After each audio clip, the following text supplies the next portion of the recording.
esperado por miles de años, 4000 años precisamente. La llegada de un personaje que es el centro de la cultura y la fe de una nación, para que el día que este personaje llegó, esta nación lo matara, Israel. ¿Es que no había suficiente información sobre el Mesías? ¿Por qué la muerte fue la opción que tomaron? ¿Dios tenía acaso un misterio oculto para esta nación debajo de la manga? Sí, había un secreto. Ahí lo dice la Biblia. Ok, el Redentor debía morir para eso, para redimirnos, para salvarnos. Es una de las respuestas a la muerte de Jesús, pero no la del misterio oculto que estoy a punto de hablarte. La nación de Israel viene de la descendencia de Abraham, llamado el padre de la fe. Le nace Isaac y Jacob, al cual Dios cambia el nombre por el de Israel, el padre de la fe, y personajes tan distinguidos en la historia de ese pueblo como Moisés se quedaron con las ganas de ver los días del Mesías. Por eso dice Hebreos: conforme a la fe murieron todos estos, sin haber recibido lo prometido, sino mirándolo de lejos y creyéndolo y saludándolo y confesando que eran extranjeros y peregrinos sobre la tierra. Ellos deseando ver esto, para que Anás y Caifás provocaran que azotaran y crucificaran al Mesías. Bueno, a ver, Anás y Caifás, ¿quiénes fueron? Fueron sumos sacerdotes para los tiempos de Jesús. Caifás encabezaba el Sanedrín. ¿Y qué es el Sanedrín? El Sanedrín era la institución más importante de la sociedad judía, una especie de parlamento con poder legislativo, judicial. Solo estaba limitado en sus funciones por los ocupantes romanos. Entonces, en la época de Jesús, el Sanedrín se conformaba por 71 miembros. Era un número impar para que al momento de votar no hubieran empates. 71 miembros que se elegían entre estas tres clases de personas. Ojo, los ancianos, representantes de la aristocracia, los sumos sacerdotes retirados y los miembros de las 4 familias de las que se elegía generalmente los sumos sacerdotes. Los escribas o doctores de la ley, pertenecientes fundamentalmente a los fariseos, también pertenecían. El argumento del Sanedrín era que Jesús era blasfemo, porque él decía que era el Hijo de Dios, y sí, él era el Hijo de Dios, pero para aquel entonces los judíos no lo vieron así, y por tanto, ellos consideraban que Jesús era digno de muerte, pero ellos no podían castigar con la muerte a otro judío. Por eso lo llevaron ante Pilato, que sí tenía ese poder. Entonces Pilato les dijo: júzguenle según vuestra ley. Y los judíos le dijeron: a nosotros no nos está permitido dar muerte a nadie. Eso está aquí en Juan. Bueno, la pregunta es: ¿dónde quedaban todos esos milagros que Jesús realizaba? ¿Por qué odiaban tanto a una persona que hacía tanto bien? ¿Por qué no aceptaron a Jesús? Los celos. Sí, los judíos eran tóxicos con cualquiera que no se acomodara al molde de la religión judía. Muchas veces el Señor fue confrontado por los saduceos, escribas y fariseos que buscaban ocasión de caer en Él, ya que ellos como maestros del pueblo estaban perdiendo protagonismo frente a Jesús. El mismo pueblo sentía la diferencia entre la enseñanza de Jesús al compararla con la de los escribas. Bien dice el Evangelio de Marcos: y se admiraban de su doctrina porque les enseñaba como quien tiene autoridad y no como los escribas. Eso debió doler. Entonces comenzaron a sentir celos. Y estos fueron acompañados de cosas graves como injurias, llegando a tal punto de blasfemar contra Dios, diciendo que el Señor Jesús echaba fuera demonios con el poder del mismo demonio. Entonces los celos eran una de las causas que no dejaba que ellos vieran la gloria de Jesús. Estaban enceguecidos, porque los celos también enceguecen. Otra de las causas también fue el perfil del Señor. ¿Qué esperaban del Mesías los judíos? que los libertara del sometimiento a servidumbre de los romanos, que Israel fuera considerada la nación más grande y próspera de la tierra. Por eso dice el Señor Jesús que cuando iba a ascender a los cielos, vienen sus apóstoles y le preguntan: Señor, ¿restaurarás el reino de Israel en este tiempo? El Señor se dedicó tanto tiempo para enseñarles el Evangelio de la gracia, y estos apóstoles aún pensando en la restauración de Israel como reino. ¿Ven? Era muy anhelado eso para el pueblo. Había dos opciones para un Mesías: o un gran general que condujera a Israel, que por medio de la espada se quitaran el título de esclavos de Roma,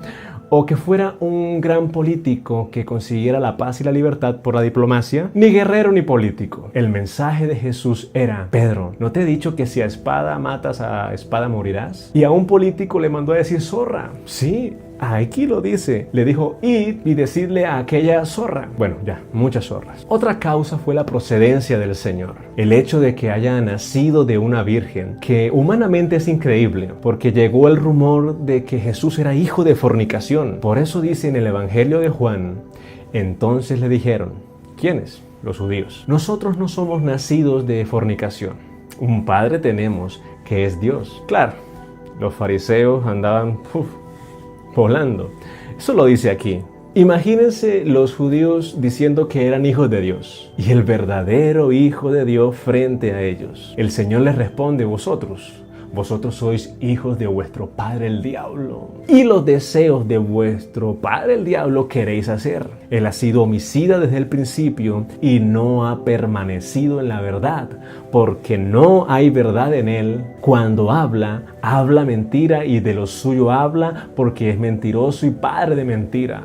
¿Cuántas veces dijo mentira ahí el Señor? Bueno, quería que quedara claro que el Satanás era mentiroso. Todas estas cosas llevaron a los líderes religiosos a manipular al pueblo de Israel para hallar a Jesús culpable y digno de muerte. Este punto es muy importante, así que presta mucha atención. Los maestros de la ley conocían que el Mesías sufriría muchos dolores. Ellos conocían las escrituras como Isaías 53. ¿Quién ha creído a nuestro anuncio y sobre quién se ha manifestado el brazo del Señor? Subirá cual renuevo delante de él, y como raíz de tierra seca no hay parecer en él ni hermosura. Le veremos más inatractivo para que le deseemos. Despreciado, desechado entre los hombres, varón de dolores, experimentado en quebranto. Y como que escondimos de él el rostro, fue menospreciado y no lo estimamos. Ciertamente llevó él nuestras enfermedades, sufrió nuestros dolores, y nosotros le tuvimos por azotado, por herido de Dios y abatido.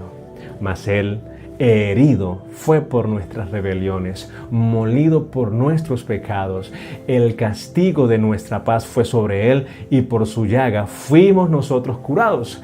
¡Wow! ¡Qué versículo! Pero ellos lo veían como un padecimiento de guerra, como si el Mesías estuviera pasando por una batalla. Los judíos incluso llegaron a pensar que habían dos Mesías. La tradición judía, llamó a uno de ellos el Mesías de José, o Ben Yosef, y al otro el Mesías Ben David. El uno sufriría y el otro vendría más adelante a posicionarse como rey en Israel.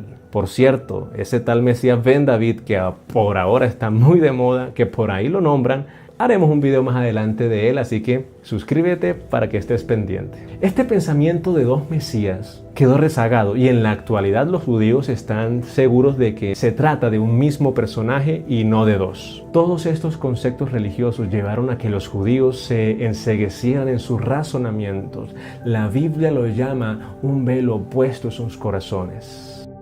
En este versículo que acabamos de leer, dice que hasta que no se conviertan al Señor, el velo no se quitará, porque el Señor es el Espíritu, y donde está el Espíritu del Señor, ahí hay libertad. Aquí nos encontramos con el mayor problema de Israel, su dureza de corazón. La Biblia habla de muy pocas personas judías que dejaron que el Espíritu Santo los guiara a conocer el misterio oculto que estás a punto de aprender. Se menciona en los evangelios a Simeón. Eso está aquí en Lucas. Que el Espíritu Santo le reveló que vería al Mesías.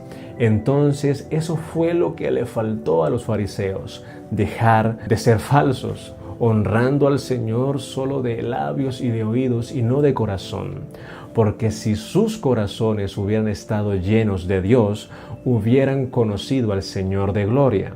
Y las palabras de Simeón cuando tuvo en sus brazos al niño, a Jesús, son impresionantes. Dice: ahora, Señor, despide a tu siervo en paz conforme a tu palabra, porque han visto mis ojos tu salvación, la cual has preparado en presencia de todos los pueblos, luz de revelación para los gentiles. Según esto, Simeón, siendo judío, incluyó a los gentiles dentro de la salvación. Si los judíos veían a los gentiles como perrillos, incluso el mismo Señor lo dijo: he venido solo por Israel, dijo el Señor, no darle pan a los perrillos. Entonces aquí es donde comienza a revelarse el misterio oculto, ya que por medio del Espíritu Santo se estaba diciendo que los gentiles serían partícipes del reino del Mesías. Cualquier fariseo, al oír eso, hubiera podido quedar asustado al escuchar que sus tradiciones y pensamientos se iban abajo al considerar que los gentiles recibirían beneficio del Mesías. Y este es el misterio revelado, que los judíos rechazaron al Señor para que nosotros fuésemos partícipes de la salvación también.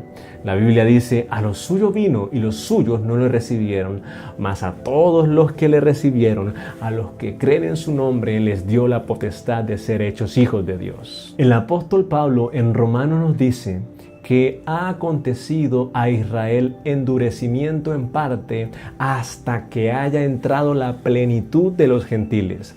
Y Pablo, el apóstol de los gentiles, nos resume este video en este versículo: por esta causa yo, Pablo, prisionero de Cristo Jesús por vosotros los gentiles, si es que habéis oído de la administración de la gracia de Dios que me fue dada para con vosotros, que por revelación me fue declarado el misterio, como antes lo he escrito brevemente, leyendo lo cual podéis entender cuál sea mi conocimiento en el misterio de Cristo, misterio que en otras generaciones, sí Señor, Abraham, Moisés y todas esas personas del Antiguo Testamento no se dio a conocer a los hijos de los hombres como ahora es revelado a sus santos apóstoles y profetas por el Espíritu. Que los gentiles son coherederos y miembros del mismo cuerpo y copartícipes de la promesa en Cristo Jesús, que por medio del Evangelio me ha sido otorgado. Muy pronto comenzaremos nuestro estudio bíblico. Si quieres ser parte de él, escríbenos al link de WhatsApp que está en los comentarios o anótalo pausando el video.